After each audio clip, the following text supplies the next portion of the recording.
공동체의 기도 함께 기도하겠습니다. 하나님 아버지, 거룩한 주일 감사와 찬송으로 예배합니다. 우리는 부족하지만 주님의 인자와 긍휼과 은혜를 힘입어 회개의 마음으로 영과 진리로 예배하고자 주님 앞에 나왔습니다.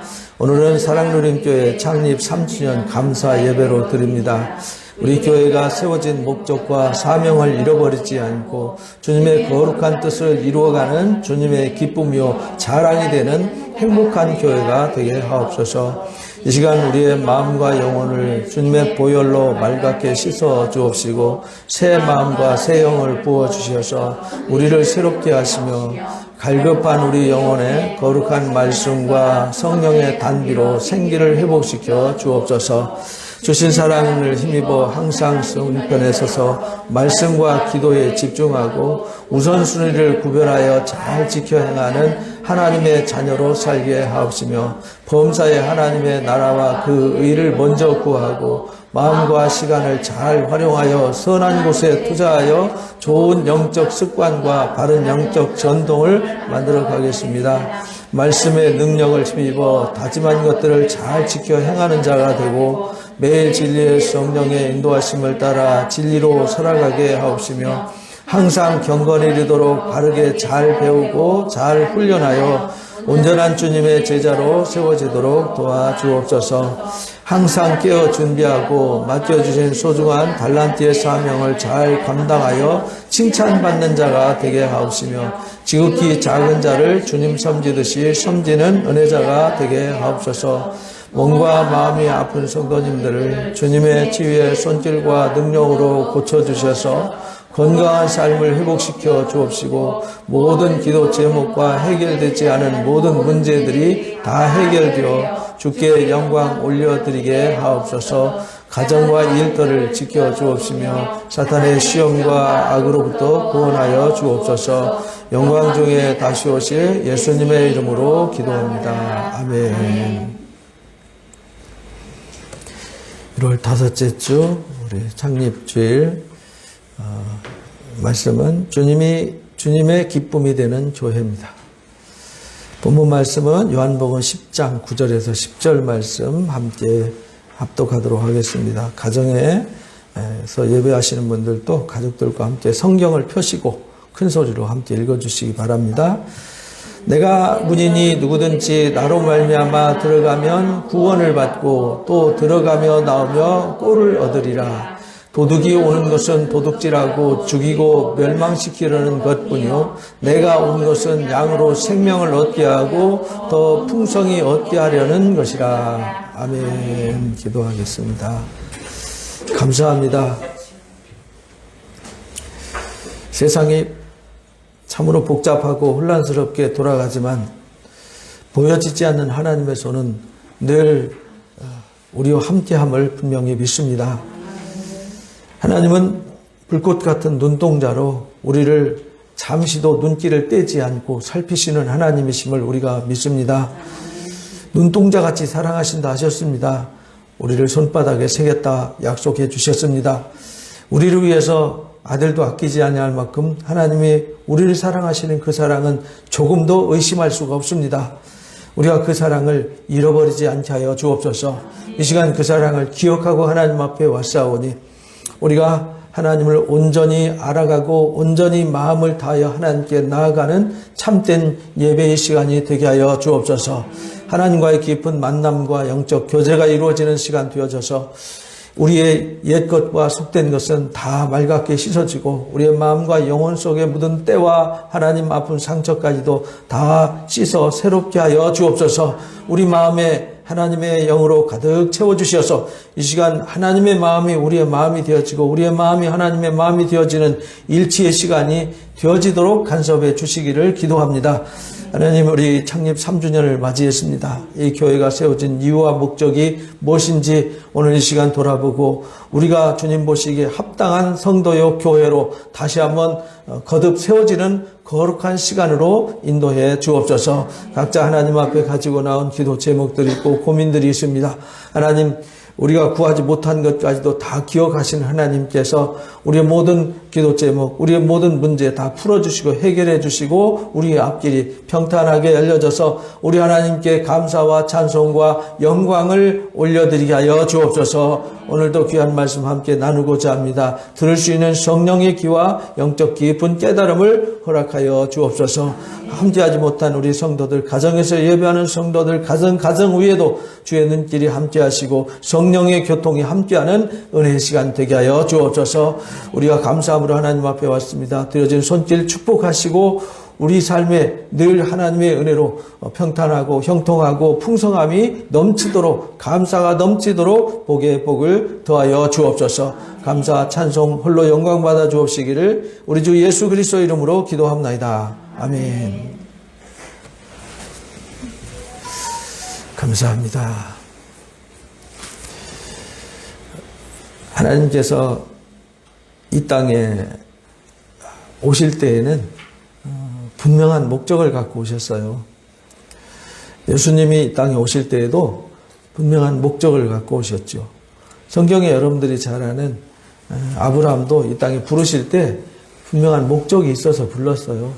성경에 등장하는 모든 사람들 그냥 부르시지 않았어요. 하나님이 이미 다 목적하고 뜻을 두고 부르셨습니다. 오늘 우리가 여기 앉아 있는데 우리 교회도 하나님이 뜻이 있어서 목적이 있어서 세워주셨어요. 그래서 하나님이 이 땅에 오신 목적과 우리 교회가 세워진 목적은 같아야 합니다. 근데 오늘 본문 말씀에 보면은 예수님이 양의 문이 되시고 목자가 되신다 그러셨어요. 문이 된다는 말은 우리가 하나님께 나아가는 주님만이 통로가 된다. 주님이 우리의 목자가 된다는 말은 우리를 책임지신다. 이런 말이거든요. 그래서 요한복음 15장에 이렇게 말씀하셨어요. 한번 읽어봅니다. 너희가 나를 택한 것이 아니요 내가 너희를 택하여 세웠나니 이는 너희로 가서 열매를 맺게 하고 또 너희 열매가 항상 있게 하여 내 이름으로 아버지께 무엇이든지 구하든지 다 받게 하려 함이라. 주님이 이 땅에 분명한 목적을 갖고 오셔서 우리를 택하여 부르셨어요. 우리가 주님을 택한 게 아니라는 거예요. 사람들은 마치 내가 주님을 좋아서 선택한 것처럼 생각하는데 절대 그렇지 않습니다. 요한복음 6장에 보면은 하나님이 허락지 않으면 아무도 하나님 앞에 올 자가 없다. 그러니까 하나님 앞에 지금 여러분들이 와 있는 것은 이미 하나님이 여러분을 사랑하신다. 하나님이 여러분을 택하시고 부르신다. 하나님이 여러분들을 허락하셨다. 이런 뜻입니다. 그래서 교회는 주님이 오신 이유와 목적을 증명하는 것이 돼야 돼요. 왜냐하면 주님이 이유와 목적을 갖고 오셨으니까, 그리고 그 목적을 가지고 저와 여러분을 부르셨잖아요. 그러니까 그 목적을 우리가 증명해야 돼요. 그리고 하나님이 우리를 통하여 증명하세요. 그래서 어젠가 그젠가 신문에 보니까 기독교 신뢰도가 작년에 32%였는데 2020년 지나고 코로나 사태가 발생한 후 대전하고 광주에서 사건 또 크게 저질렀잖아요.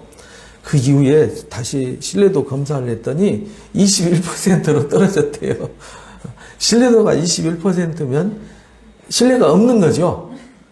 80%가 불신하는 거잖아요. 왜 그렇게 됐을까?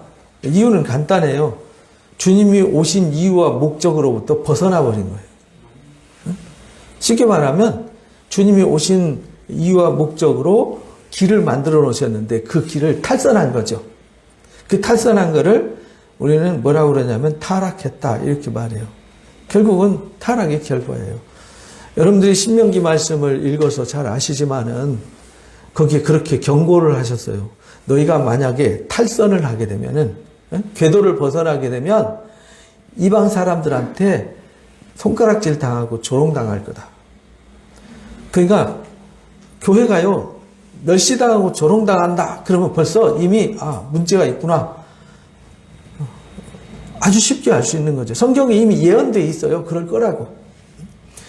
근데 주님이 우리를 부르신 목적은요, 우리에게 열매를 주시려고 부르셨어요. 뭐 하려고요? 열매. 우리에게 열매를 주시고 열매를 항상 있게 하려고 우리를 부르셨어요. 그러니까 주님은 여러분들 세상 우상과 기독교와의 다른 점이 뭐냐면요. 세상의 우상의 신들은 이 백성들이 신을 위해서 봉사하고 신을 위해서 희생을 해요. 신을 위해서 자기 목숨을 내놓고 신을 위해서 막 자기 재물을 내놓고 막 어떤 희생을 치러요. 그리고 그래도 신의 마음이 안 들면 신이 진노해서 안 좋아진다 이렇게 생각해요. 그러니까 신의 노예가 되어 있는 거죠. 근데 기독교는 어때요? 하나님의 백성들은 베내밀고 살고 하나님은 하나님 백성들을 위해서 희생합니다. 당신의 삶을 목숨을 내어주셨잖아요.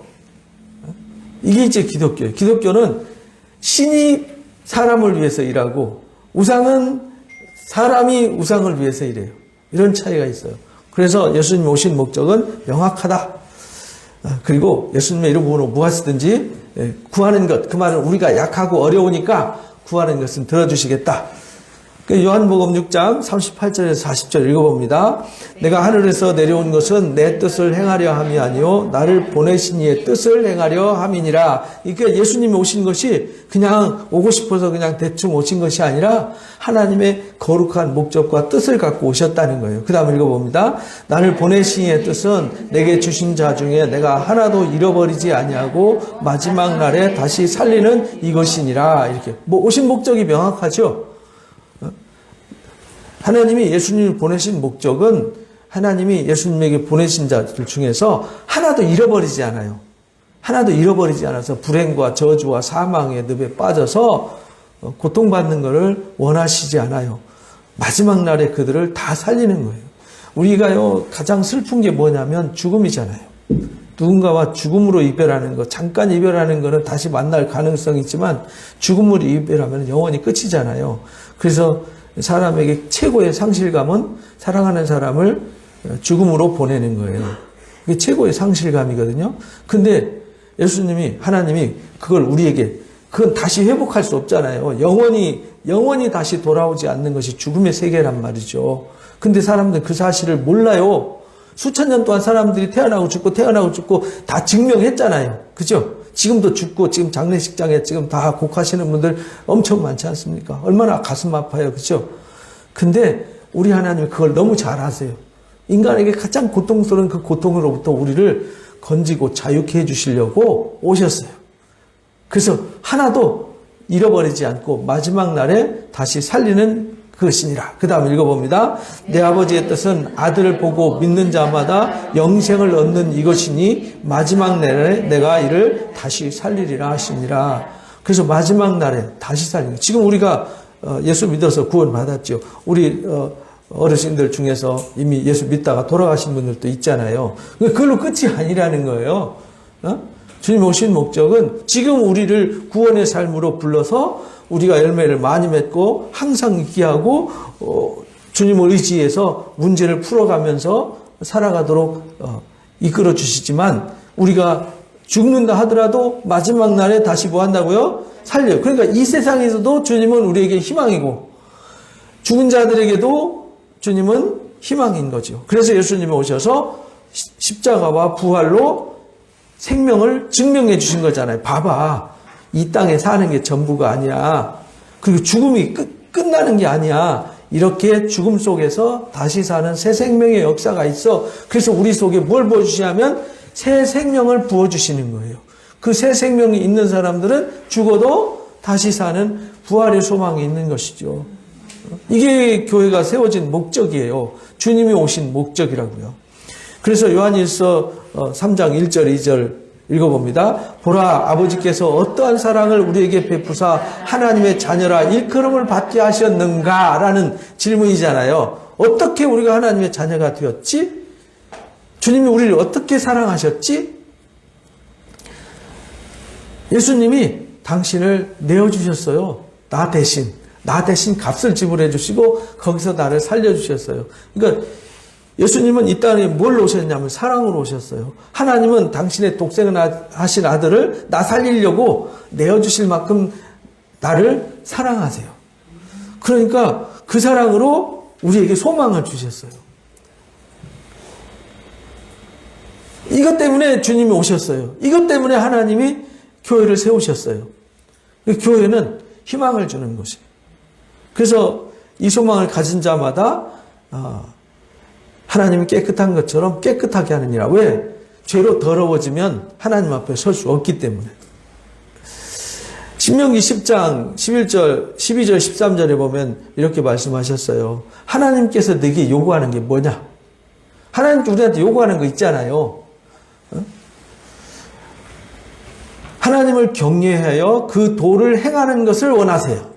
두 번째는 그를 사랑하고 마음을 다하고 뜻을 다해서 하나님을 섬기기를 원해요.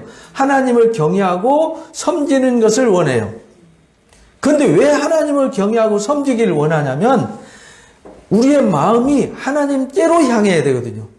하나님을 경외하고 안 섬기면 우리가 뭘 섬기냐면 세상의 쾌락을 섬기고 돈을 섬기고 사람을 섬기고 금수와 버러지 형상의 우상을 섬긴다는 거죠.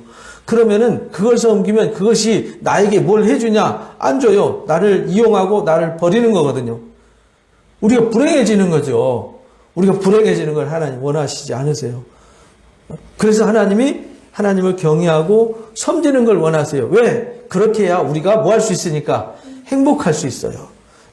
내가 오늘 내 행복을 위해서 이걸 명하는 거야.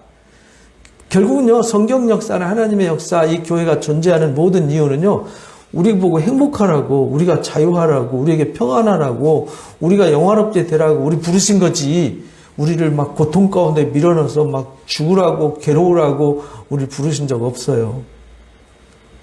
근데 분명하게 조건이 붙잖아요. 하나님을 경외하고 섬길 때, 그 명령을 따를 때, 그 말은 거기가 길이다. 그 길로 가야 행복하다. 이런 뜻이죠.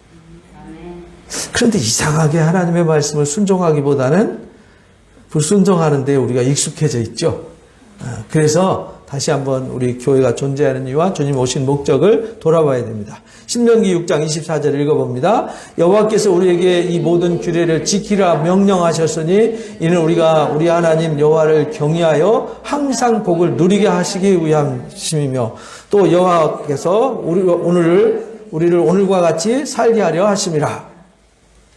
하나님께서 어떤 말씀을 주시고 가르치시고 우리에게 예배하게 하시는 이유는요, 우리 영이 깨어 있어서 이 어둠의 역사에 속지 말고 잘못된 길 가지 말고 사망의 길 가지 말고 우리를 위해서 예비하신 생명의 길을 가서 우리가 항상 복을 받게 하는 거다. 항상 복을 받아서 누리게 하는데 목적이 있다. 그러니까 여러분들은 주님이 오신 목적을 이루어드리시기를 바랍니다. 여러분들은 항상 하나님의 말씀으로 살아서 항상 복을 받고 그 복을 누려야 돼요. 그 복을 누리면요, 기쁘잖아요. 즐겁잖아요. 그래서 예수 믿으면 뭐 해야 돼요? 항상 기뻐야죠. 범사에 감사해야죠. 신명기 33장에 그래서 모세가 마지막 설교하면서요, 그 마지막 말이에요. 다 전해놔놓고 보니까 이스라엘 백성들을 이끌어왔던 모세가 보니까 광야, 애굽에서 나와가지고 광야 40년 동안 그리고 이 요단강 건너가기 직전까지 돌아보니까 백성들은 맨 원망만 하고 가늠하다 우상숭배하다 주를 시험하다가 불평하다가 다투다가 다 불행해졌잖아요. 그럼에도 불구하고 하나님은 그들을 사랑하시고 그들을 위해서 한결같이 일하시는 그 하나님의 사랑을 보니까 너무 눈물겨웠어요. 그래서 마지막 고백이 33장 29절입니다. 읽어봅니다. 이스라엘여 너는 행복한 사람이로다. 여호와의 구원을 너같이 얻은 백성이 누구냐. 그는 너를 돕는 방패시오 내 영광의 칼이시로다. 가만히 보니까 참 너희들은 참 행복한 사람이다. 너희같이 행복한 사람 세상 전체 어디 있냐. 왜냐하면 만군의 여호와 하나님, 만물을 창조하시고 주관하시는 영광의 하나님이 그들을 위해서 희생으로 일하시고 있잖아요. 그들의 외부로부터 오는 어둠의 공격으로부터 방패가 되어주시잖아요. 그들을 위해서 싸워주셔서 거기까지 왔어요. 그래서 이스라엘 백성은 아무것도 한 게 없어요. 다 누가 하셨어요? 하나님 하셨어요. 그걸 은혜라고 그래요. 그래서 하나님이 우리한테 최고의 가치를 주셨어요. 하나님은 하나님의 나라에서는 할 일이 없어요. 그렇잖아요. 하나님 그곳에서 영광받는 일밖에 없잖아요. 근데 하나님이 온 에너지를 쏟아서 모든 걸 투자해서 일하시는 일터가 있어요. 어디죠? 이 세상입니다. 이 세상. 왜? 하나님의 형상으로 지어진 인간들이 부패하고 타락하고 병들고 전쟁하고 망하잖아요. 스스로 늪에 빠지고 망하잖아요. 그래서 하나님이 너무나도 가슴 아프신 거예요. 그래서 이 땅에 모든 걸 다 쏟으셨어요. 그래서 하나님은 우리에게 최고의 가치를 주셨어요. 우리에게 최고 우선순위를 주셨어요. 너무 죄송하죠? 아무것도 한 게 없는데. 그러니까 우리도 뭐 해야 돼요? 주님한테 최고의 가치를 둬야죠. 우선순위를 두고. 왜? 하나님이 나 돕겠다고 손 내미는데 세상 여러분 돕겠다고 손 내미는 사람이 있어요? 눈 감으면 코 베가는 게 아니라 요즘 목 잘라가는 시대가 되었어요. 옛날에 저 시골에 살 때 서울 가면 눈 감으면 코 베간다고 막 그랬어요. 근데 세월이 변해가지고요. 요즘 눈 감으면 목 잘라가요. 무서운 세상 살아갑니다. 세상은요, 우리한테 해주는 거 아무것도 없어요. 해준다고 다 서로, 지난주 말씀 들었잖아요. 서로 속이고 속여먹는 세상이에요. 디모데한테 그래서 주의하라고 가르쳤잖아요. 디모데전서 2장 4절에서 6절을 읽어봅니다. 하나님은 모든 사람이 구원을 받으며 진리를 아는 데 이르기를 원하시느니라. 이게 하나님의 마음이에요. 한 사람도 멸망하는 걸 원치 않으세요. 한 사람도 불행하는 걸 원치 않으세요. 모든 사람들이 다 행복했으면 좋겠고, 모든 사람들이 다 사랑하면서 살았으면 좋겠고, 모두 다 영광에 이르렀으면 좋겠어요. 구원을 받았으면 좋겠어요. 그래서 하나님이 하나님과 사람 사이의 중보자 되신 예수님을 이 땅에 보내주신 거예요. 그가 모든 사람을 위해서 자기를 뭘로 주셨어요? 대속물로. 우리를 구원하시려고 모든 사람이 구원받기를 바라서 내가 당해야 될 저주의 십자가, 내가 당해야 될 사망의 고통을 예수님이 대신 지불하시고 그 예수를 믿는 사람들은 값을 지불했기 때문에 그 사망의 권세로부터 예외를 시켜준다는 거예요. 그게 얼마나 큰 사랑입니까? 이게 기독교는 사랑이거든요. 갈라디아서 1장 4절 읽어봅니다. 그리스도께서 하나님 곧 우리 아버지의 뜻을 따라 이 악한 세대에서 우리를 건지시려고 우리 죄를 대속하기 위하여 자기 몸을 주셨어요. 우리를 뭐 하려고요? 건지시려고. 여러분들은 다 건짐 받았어요. 이제 여러분들 하나님의 사랑으로 여러분들을 돌보고 여러분들을 이끄셔서 여러분들 영광의 길로 안내하실 겁니다. 그러니까 주님을 바라보셔야 돼요. 그렇잖아요. 주님이 나한테 손 내밀고 나에게 뭘 보여주려고 또 나에게 말하려고 하는데 내 등 돌리고 엉뚱한 데 시선을 두고 엉뚱한 데 귀를 기울이고 엉뚱한 데로 가면은 방법 없잖아요. 그래서 하나님을 경외하고 하나님을 섬기라는 거예요. 마음을 다하고 뜻을 다하고 성품을 다해서 하나님을 사랑해야, 그 말은 여러분 생각해 보세요. 부부간에도 살면서요, 아내가 남편 열심히 사랑한다고 사랑하는데 남편이 등 돌리고 있으면 그건 짝사랑이잖아요.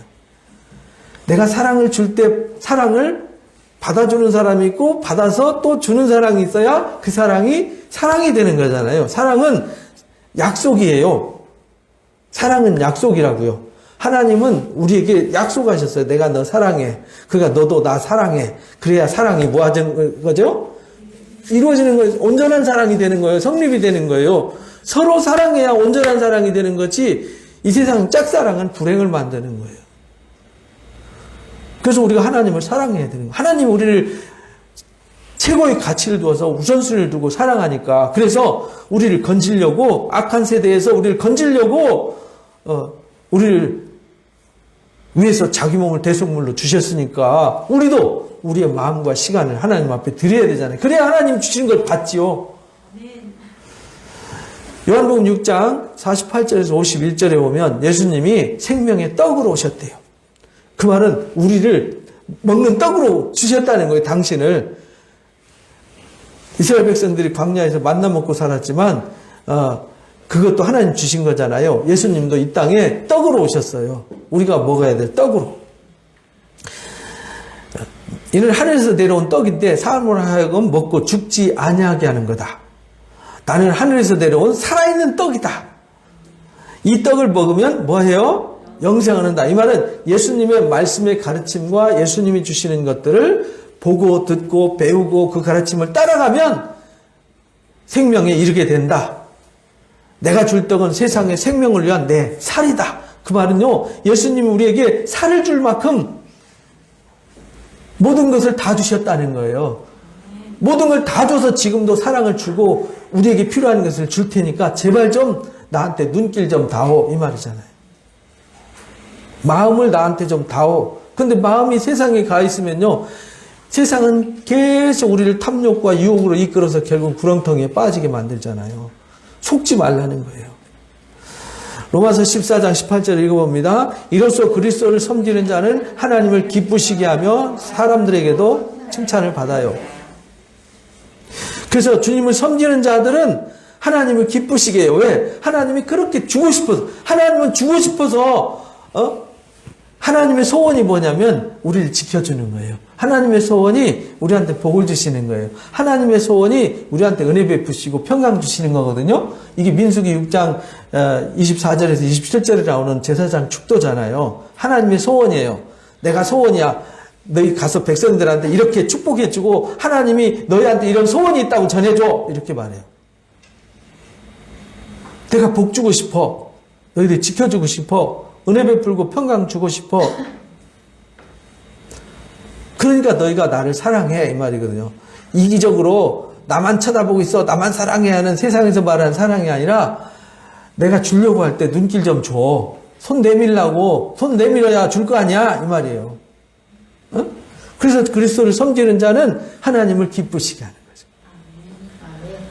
그렇게 하면요, 우리가 주님을 섬겨서 우리가 행복한 사람이 되고 풍성한 사람이 되면 사람들한테도 사랑받아요. 여러분들 쪽박차고 맨날 나한테 뭘 구걸하러 온 사람 좋아요, 싫어요? 싫지요? 맨 부탁만 하러 오고 맨 기대러 오고 맨 징얼거리기만 하면요 싫어요.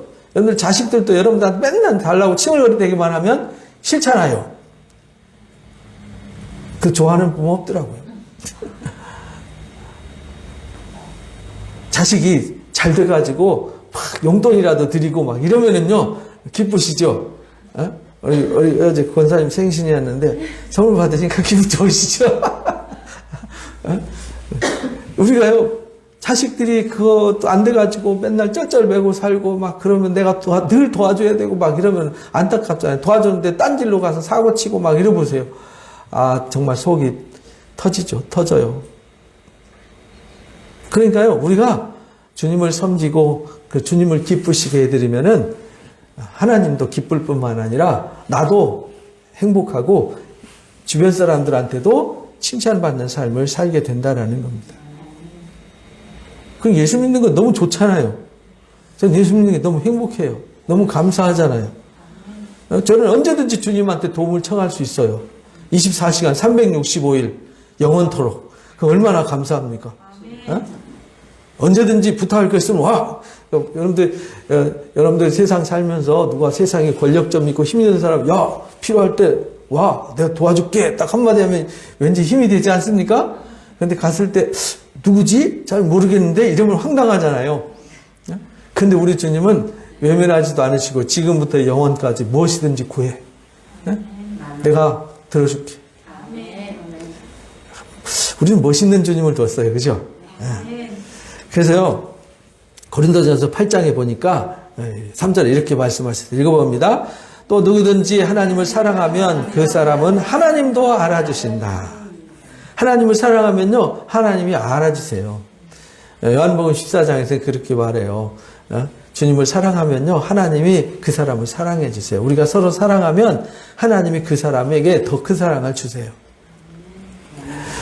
그래서 최고의 계명을 주셨어요. 우리가 최고의 복 받는 최고의 계명이 뭐냐면 마태복음 23장 37절 읽어봅니다. 예수께서 이르시되 내 마음을 다하고 목숨을 다하고 뜻을 다하여 주 너의 하나님을 사랑하라 하셨으니 이것이 크고 첫째 되는 계명이다. 이게 복 받는 비결이라니까요. 은혜 받고 생명에 이르는 비결이에요. 여러분들이 잘 되는 비결이에요. 계시록 2장 4절에서 5절에 보면 에베소 교회가요 야단 맞았어요. 왜 야단 맞았냐면 사랑을 잃어버렸어요. 처음 주셨던 그 사랑을 잃어버렸어요. 제가요 예전에 부부교실, 뭐 신혼여실 이런 거 하면서 이제 부부교실에 어른들을 이렇게 초청했어요. 어른 부부들을. 그래가지고 이제 서로 사랑 고백하라, 이렇게 서로 사랑한다라고 말해줘라, 따뜻하게 손 한번 잡아줘라 하는데 젊은 사람들은요 덥석덥석 잡고 그냥 포옹하지 말라고는 하지 않는데도 덥석덥석 끌어안으면서 허깅하면서 사랑해 사랑해 그냥 쉽게 하는데 연세 드신 분들은 못 하더라고요. 손을 못 잡더라니까요. 서로 허깅하라니까 끝까지 안 하시는 분도 있었어요. 아, 연애할 때는 안 했어요? 그랬더니 했대요. 근데 왜 안 하세요? 그랬더니 못 하겠대요. 왜 그렇게 됐어요? 변한 거예요, 살면서. 이 처음 사랑을 잃어버려서 그런 거죠.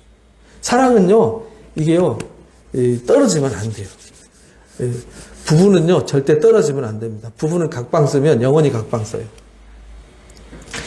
그래서 제가 신혼부부 교실하고 이럴 때 늘 교육했던 게 뭐냐면 신혼부부 방 쓰는 거는 아기를 낳아도 각방 쓰지 마라. 아내와 남편 사이에 아기를 두지 마라. 근데 꼭 그렇게 하잖아요. 그러다가 나중에 손 놓으면요. 나중에 손잡기도 어색하고 서로 사랑한다고 말하기도 어색한 사람이 돼요. 마치 여러분들 자녀들 키울 때 초등학교 때는 막 엄마 아빠 하면서 쪽쪽 빨고 막 끌어안고 난리죠. 사춘기 지나면 어떻게 되죠? 손 잡는 것도 안 하려고 그러고요. 안아준다 그러면은 어색해서 도망가요. 문 걸어 잠그고. 왜 그렇게 됐어요? 어느 날 갑자기 손을 떼어놔서 그래요. 계속 허깅을 하면요. 평생 허깅할 수 있어요. 하나님과 이 사랑을 계속 유지해야 되는데 처음 사랑 잃어버려서 야단 맞았어요. 그래서요. 바울이 그렇게 고백을 했어요. 나의 나된 것은 하나님의 은혜다. 왜냐하면 바울은 사랑을 잊어버릴 수가 없었어요. 왜? 매일 하나님의 은혜를 경험하니까. 그래서 내가 사도된 것, 내가 이렇게 일하는 것, 많은 사람들한테 도움을 줄 수 있는 것, 그래서 막 죽어가는 사람들이 살아나고 막 사망과 고통에 빠진 사람들이 돌아오는 걸 보면서요, 바울은 너무 기뻤어요. 그러면서 나의 나된 것은 내가 한 게 아니다. 하나님의 은혜가 했다. 이렇게 고백을 했어요. 여러분들도 그런 고백이 늘 있기를 바랍니다.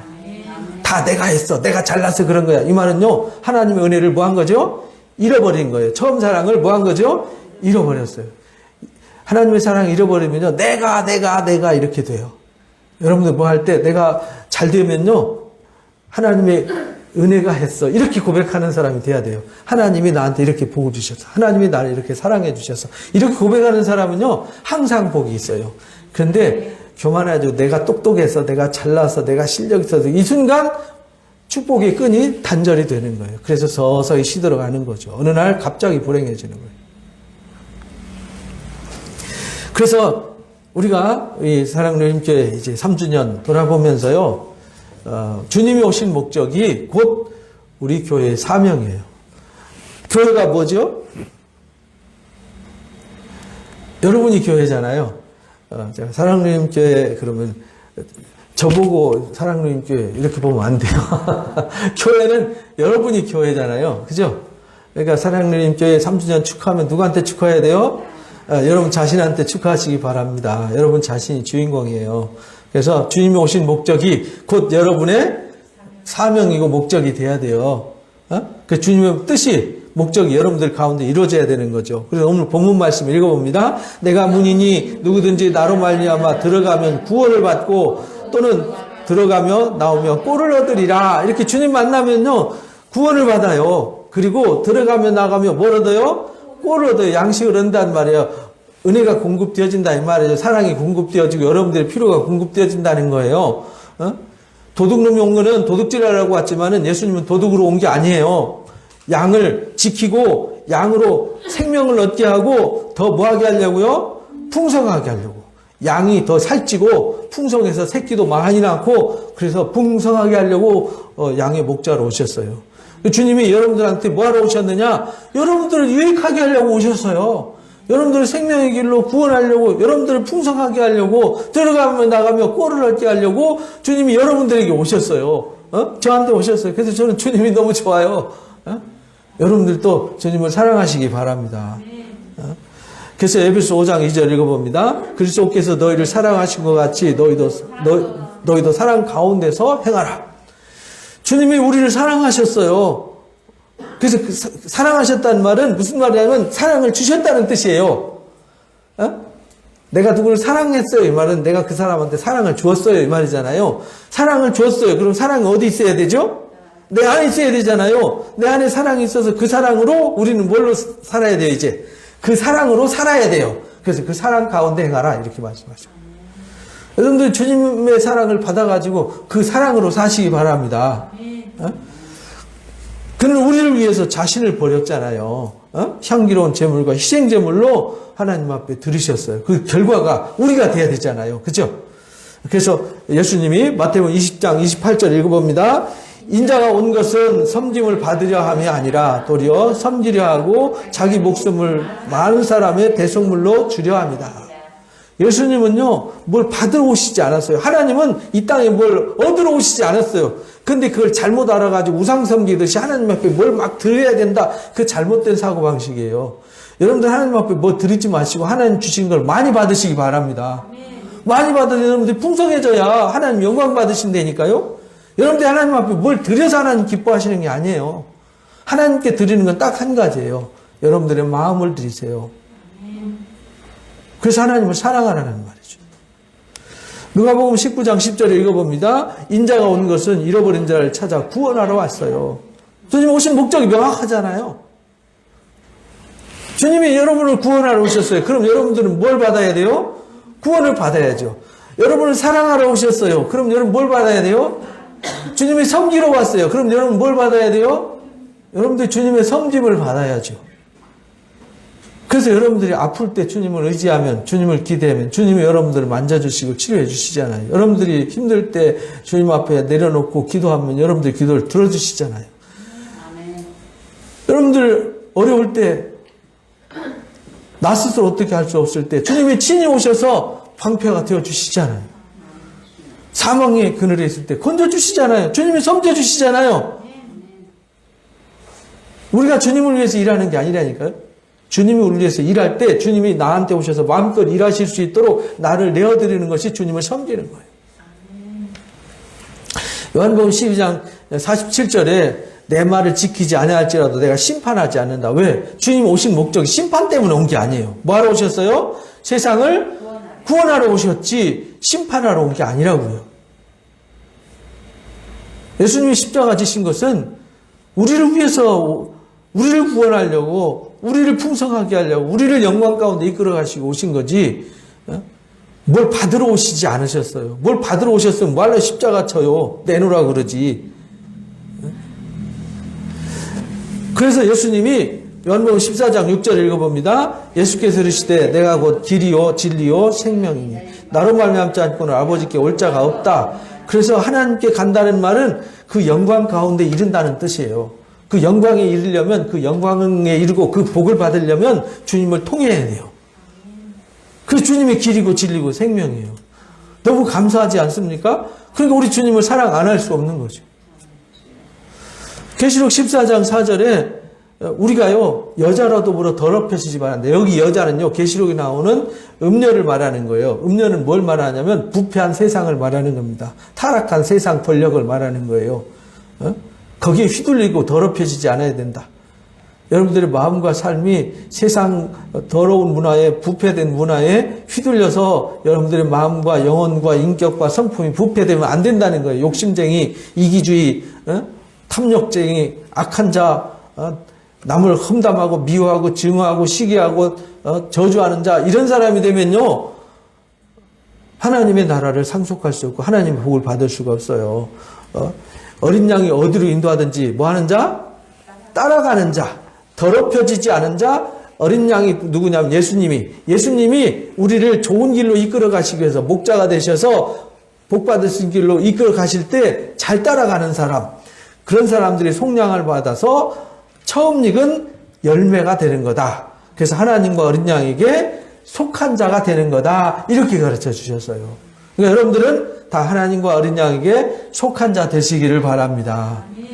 그래서 우리가 이제 주님이 최고의 우리에게 가치를 주셨어요. 우선순위를 두었어요. 그러니까 우리도 최고 가치와 우선순위를 두고 주님이 오신 목적이 나의 목적이 돼야 된다라는 걸 배웠어요. 그럼 그거를 완성시키는 곳이 있어야 되잖아요. 거기가 어디냐면 교회예요. 근데 교회는 어디냐면 소그룹과 가정이에요.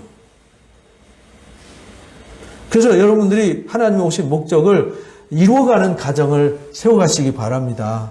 근데 가정만 있어서는 안 돼요. 서로 동기부여를 해주고 서로 고민이 있을 때 아플 때 서로 중보기도해주고 서로 도와주는 사람들이 있어야 돼요. 여러분들 이유도 없으면요 불행해지는 거예요. 누군가 기도해 주잖아요.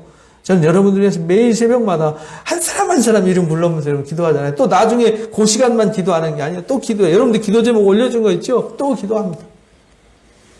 여러분도 서로 그렇게 기도해 주셔야 돼요. 가정에서. 여러분 아내를 위해서 기도해주고 남편을 위해서 기도해주고 부모님을 위해서 기도하고 자녀를 위해서 끊임없이 기도하셔야 돼요. 어? 그래서 15장에 요한복음 15장에 내 안에 거하라 이렇게 말씀하셨어요. 그래야 나도 너희 안에 거한다. 어? 포도나무가 스스로 열매 가지가 붙어있지 않으면 스스로 열매 못 맺잖아요. 시들어서 말라버리지 열매가 아니라. 그죠? 그것처럼 우리가 주님 안에 있어야 열매를 맺을 수 있어요. 왜? 주님으로부터 공급되는 게 있잖아요. 주님으로부터 사랑이 공급되어지고 은혜가 공급되어지고 능력이 공급되어지고 지혜가 공급되어지고 총명이 공급되어져야 우리가 열매를 맺어가죠. 열매. 주님으로부터 분리되어 있으면요 매일 괴로워요. 답답해요. 불안해요. 초조해요. 이게 뭐냐? 시들어가는 징조예요. 그래서 너희도 내 안에 있지 않으면 포도나무에 가지가 안 붙어 있을 때 시들시들해서 말라간 것처럼 너희가 주님 안에 붙어 있지 않으면 너희도 똑같다. 이렇게 가르쳐 주셨어요. 나는 포도나무에 너희는 가지다. 그가 내 안에, 내가 그 안에 거하면 사람이 뭘 많이 맺어요? 열매를 많이 맺어요. 여러분들 열매를 많이 맺어요. 여러분들 행복하려면요 주님 안에 있으면 무조건 행복해져요. 왜? 거기서는 하나님 행복할 수 있는 요소들이 다 쏟아져 나오니까. 근데 그걸 싫어한다는 게 참 묘하잖아요. 제가요 이렇게 돌아보면서 사람이 복을 받을 수 있는 일은 되게 싫어해요. 근데 저주받을 수 있는 일은 엄청 좋아해요. 쉬워하고. 어? 선한 일을 하는 데는요 그렇게 힘들어 하더라고요. 근데 악한 일을 하는 건요 막 비탈길 내려가듯이 쉽게 해요. 욕하고 막 저주하고 미워하고 험담하고 막 헐뜯고 정죄하는 거 너무 쉽죠? 그 훈련이 잘 돼가지고 막 시키지 않아도 막 주절주절 나와. 근데 남을 칭찬하고 사랑하고 남을 섬기고 도와주는 일은 왜 그렇게 힘든지 몰라요. 그죠? 집에서도 뭐 좀 도와주면 되고요. 좀, 손 보듬어주고 좀 용납해주고 서로 격려해주고 이렇게 해주면 되는데 잘 안 돼. 묘한 일이죠? 그만큼 이 세상에 악한 영들의 역사가 더 강하다는 거예요. 그럴 때 더 강하신 주님 안에 있으면 그 모든 것을 능히 이길 수 있습니다. 그리고요, 더 풍성해질 수 있습니다. 열매를 많이 맺나니 주님을 떠나서는 너희가 아무것도 할 수 없다는 걸 잊지 마라 가르쳐 주셨어요. 그래서 에베소서 2장에 20절, 22절 읽어봅니다. 너희는 사도들과 선지자들의 터 위에 세우심을 입은 자라. 그리스도 예수께서 친히 모퉁이 돌이 되셨느니라. 그의 안에서 건물마다 서로 연결하여 주 안에서 성전이 되어가고 너희도 성령 안에서 하나님이 거하실 처소가 되기 위하여 그리스도 안에서 함께 지어져 가느니라. 이게 뭐냐면 관계예요. 관계. 우리가 누군가의 희생에 위에 세워졌어요. 그죠? 여러분들 누군가의 희생과 헌신과 사랑 위에 세워졌어요. 그냥 우리가 존재하는 게 아니라고요. 누군가의 피 흘림이 있었고요. 누군가의 수고가 있었어요. 부모님들이 여러분들을 위해서 또 조상들이 여러분을 위해서 누군가가 희생해서 우리가 이 평화를 누리고 있고 이 풍성함을 누리고 있는 거잖아요. 나 잘라서 누리는 게 아니잖아요. 어? 우리가 하나님의 사랑받은 것도 그저 얻은 게 아니라는 거죠. 그래서 예수님 모퉁이 되고 선지 사도들의 바탕이 돼서 우리가 돼 있는 거다. 근데 그 사랑 안에서 우리가 관계가 중요한 거다. 뭐가 중요하다고요? 관계. 근데 관계는요, 관계가 가장 중요한 관계의 기초가 어디냐? 가정이에요. 부부가 제일 관계가 좋아야 되고요. 부모 자식 관계가 좋아야 되고 형제 간의 관계가 좋아야죠. 이게 나빠지면요, 그게 단절된 거예요. 단절. 그래서 여기서 서로 연결되어서 성전이 되어간다 이 말은 주님이 거하시는 곳이 된다. 주님이 동행할 수 있는 사람들이 되고 가정이 되는 거다. 이런 말이잖아요. 주님이 거하는 교회가 되는 거다. 이런 말이에요. 그래서 예수 안에서 우리가 함께 뭐 해야 돼요? 지어져 가야 돼요. 여러분들은 서로 가족 간에 좋은 관계 만드는 게 뭐냐면 지어져 가는 거예요. 주님이 거하는 집으로. 주님의 성전으로 여러분들 가정을 지어가시고 세워가시기 바랍니다. 그게 교회가 세워지는 거예요. 여러분들 가정이 건강하고 행복해야 우리 교회도 건강하고 행복한 거지. 맨 집에서 사고만 쳐가지고 교회 와가지고 울고 짜고 있으면 참 마음 아프죠. 그죠? 어? 그래서 에베소 4장에서도 그렇게 말해요. 읽어봅니다. 15절 16절 오직 사랑 안에서 참된 것을 하여 범사에 그에게 같이 자랄지라. 그는 머리니 곧 그리스도라. 그에게서 온 몸이 각 마디를 통하여 도움을 받음으로 연결되고 결합된다 이랬어요. 그리스도 안에서 뭐 한다고요? 각 마디마다. 이 마디가 뭐냐면 인간과 사람이에요. 사람과 사람이 여러분 마디가 이 관절이 중요하잖아요. 이 관절. 여기보다 중요한 이 관절이에요. 어? 관절은 제일 많이 쓰여지죠? 사람이 뭘로 사느냐? 사랑을 먹고 사는데 사랑이 어디서 나오냐? 관계 속에서 나오는 거예요. 관계가 나쁘면요, 사랑이 없는 거예요. 그래서 우리가 사랑으로 연결되고 결합돼야 돼요. 여러분들 부부가 사랑으로 연결되고 결합돼야 돼요. 부모 자식이 사랑으로 연합되고 결합돼야 돼요. 성도가 사랑으로 연합되고 결합돼야 돼요. 이것이 교회예요. 그래야 자라요. 그래서 그 분량대로 역사에서 그 말을 각자 주신 은혜를 따라서 서로 사랑으로 섬김으로 자란다 이 말은 풍성해진다 이 말이에요. 예수님에게까지 자란다. 사랑 안에서 스스로 세우느니라 이렇게 말씀하셨어요. 그래 우리가 풍성해지는 것이죠. 그 로마서 8장 29절 30절 읽어봅니다. 하나님 미리 아신 자들을 또한 그 아들들의 형상을 본받게 하기 위하여 미리 결정하시고 부르셨어요. 그 다음에요. 이는 그들로 많은 형제 중에서 맏아들이 되게 하려 하심이니라. 미리 정하신 그들을 또한 부르시고 부르신 그들을 또한 의롭다 하시고 의롭다 하신 그들을 영화롭게 한다. 그러니까 우리가요 하나님이 아신 대로 부르셔서 이 일을 하는데 그냥 하나님이 1대1로 일하시는데 1대1로만 일하시는 게 아니라 서로 관계 속에서 일한다는 거예요. 그래서 하나님을 제일로 사랑하고 이웃을 어떻게 사랑하라고요? 내 몸과 같이 서로 사랑하라. 서로 사랑하라.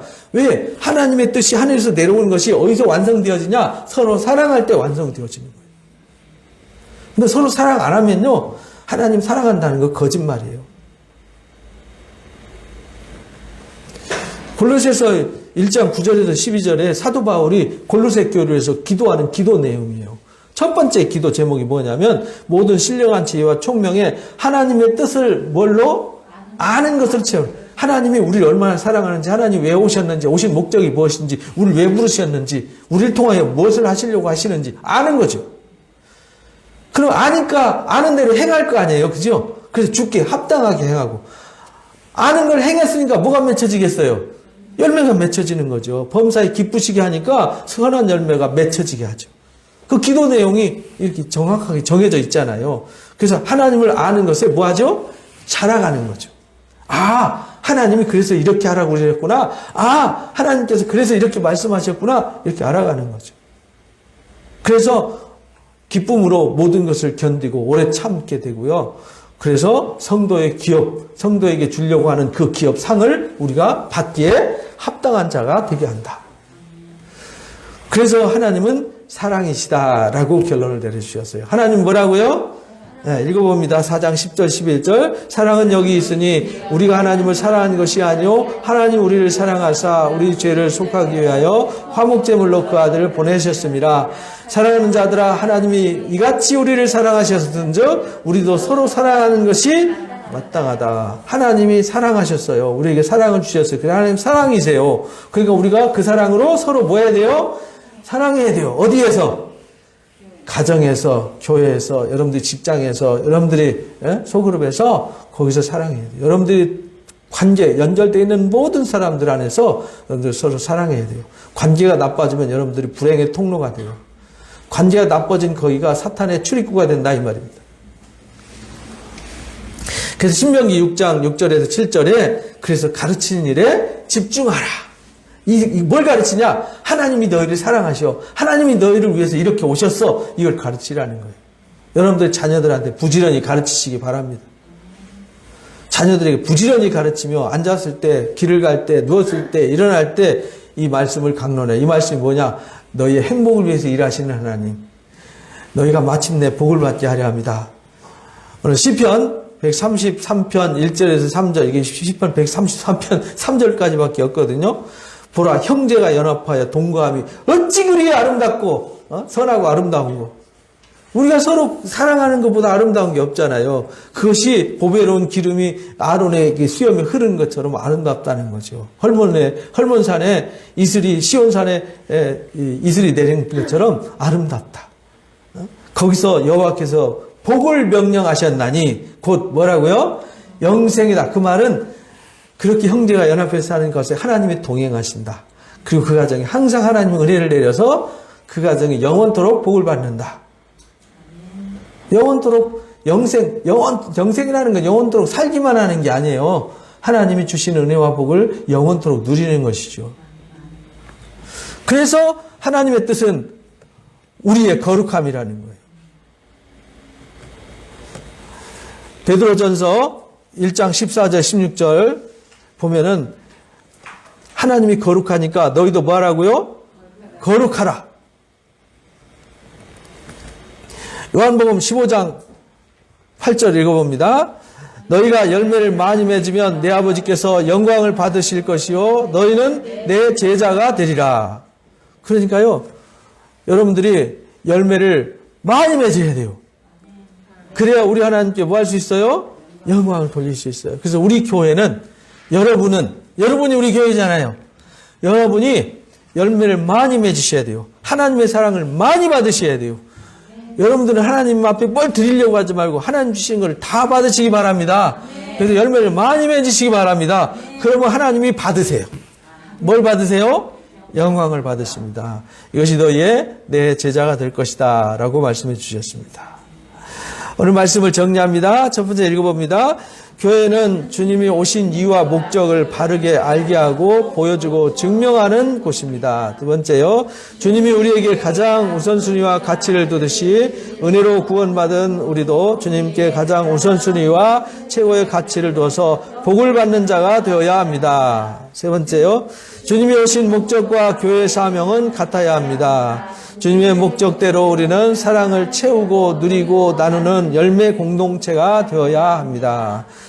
고난 없이 열매 없습니다. 소그룹과 가정을 통하여 나쁜 열매를 맺던 나쁜 습관과 인격의 관계를 수술하고 좋은 관계로 좋은 열매를 맺어야 합니다. 마지막이요. 참 포도나무이신 주님과 그 나무에 접붙여진 가지인 소그룹과 가정을 통하여 좋은 열매로 주님께 기쁨을 드리는 교회가 되어야 합니다. 아멘. 다짐 기도하고 마칩니다. 주님, 교회는 주님이 오신 목적과 이유와 목적을 바르게 알게 하고 보여주고 증명하는 곳임을 깨달았습니다. 주님이 우리를 사랑하셔서 우리에게 최고의 가치를 두시고 희생으로 일하셨듯이 구원받은 우리도 주님께 최고의 가치를 두는 자가 되겠습니다. 주님이 오신 목적이 우리 교회의 사명임을 고백하며 주님이 우리에게 오신 목적대로 주님의 사랑으로 채우고 누리고 나누는 행복한 열매 공동체로 세워가겠습니다. 좋은 열매를 맺으려면 소그룹과 가정에서 나쁜 열매를 맺던 나쁜 습관과 잘못된 인격의 관계를 과감하게 수술해야 합니다. 주님께서 과감하게 수술할 수 있는 용기와 믿음을 주옵소서. 참 포도나무이신 주님께 접붙여진 가지인 소그룹과 가정을 통하여 좋은 열매로 주님께 기쁨을 드리는 교회가 되게 하옵소서. 예수님의 이름으로 기도합니다. 아멘. 찬송가 314장 부르시면서 예배를 펴겠습니다.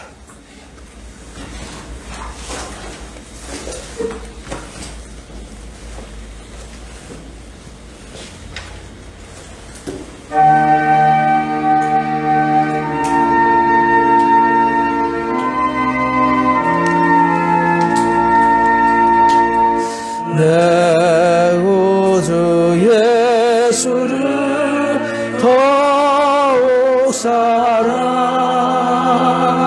얻으려 비는 말 들으소서. 내 진정성이 내 구주 예수를 더욱 사랑, 더욱 사랑. 이전의 세상 나 기뻐서도 지금 내 기쁨은 오직 예수.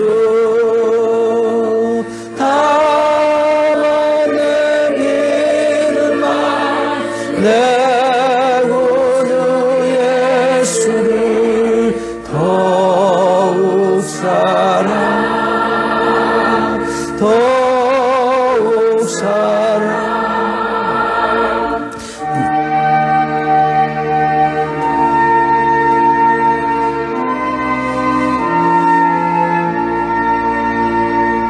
이 세상 떠날 때 찬양하고 숨질 때 하는 말 이곳이세. 다만 내미는 말 내 구주 예수를 더욱 사랑, 더욱 사랑.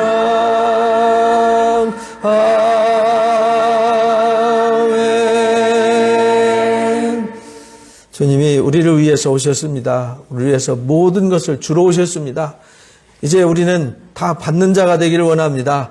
주님 원하시는 열매로 풍성해지기를 원합니다. 그래서 우리 교회의 사명이, 또 우리 각자의 사명이 주님이 오신 목적을 이루어드리는 것임을 잊지 않고 날마다 주님 뜻에 합당하게 살아가게 하여 주옵소서. 지금 우리 주 예수 그리스도의 크신 은혜와 우리 아버지 하나님의 놀라우신 사랑하심과 모여사 성령님의 교제 교통 인도하심이 주님이 오신 목적을 따라서 주님을 기쁘시게 해드리고 주님의 영광을 드러내기를 원하는 우리 사랑로인교회 성도들 머리 위에와 이들 가정과 일터와 이 나라 민족 위에 지금부터 영원토록 함께하시기를 간절히 축원하옵나이다. 아멘.